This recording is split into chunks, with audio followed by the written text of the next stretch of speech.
Good morning, I'm Alec Hogg, and this is the Rational Perspective. It's the 27th of November, a Thursday, and it's been one of those weeks that you would have hoped could be forgotten.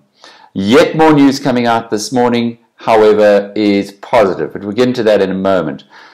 Reputation is everything.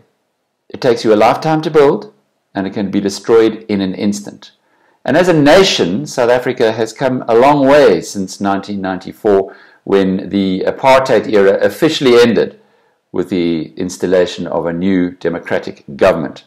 Over the past few years, lots of money has been spent by Brand South Africa on developing a feel-good factor towards the country, and some brilliant advertising executives and creatives have managed to put that together in a way that really has got this country into the right frame of mind as far as international travelers and the international community is concerned.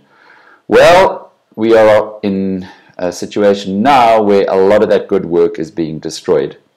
On Tuesday, Johann Rupert, a leading businessman globally and the most powerful businessman in South Africa, the executive chairman of the Richemont Group, came out swinging against the South African government, saying it's impossible for him to defend politicians internationally because of the high level of corruption.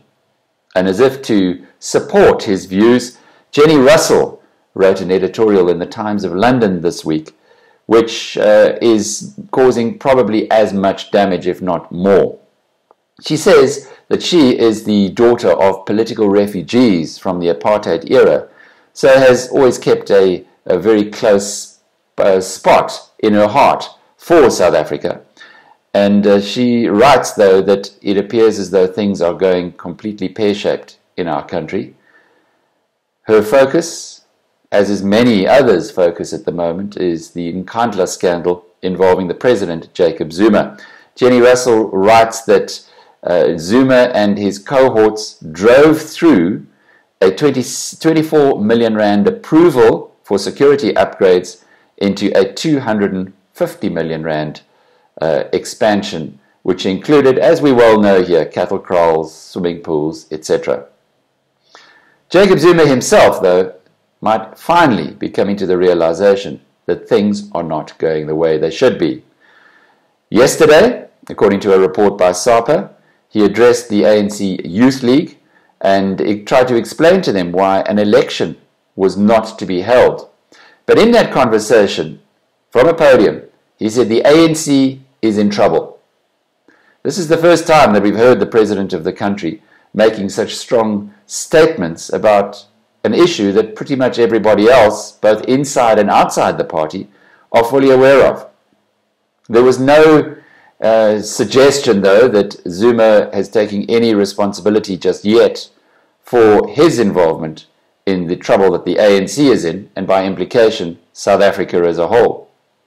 But in 12-step recovery programs, the first step is always admitting that you have a problem.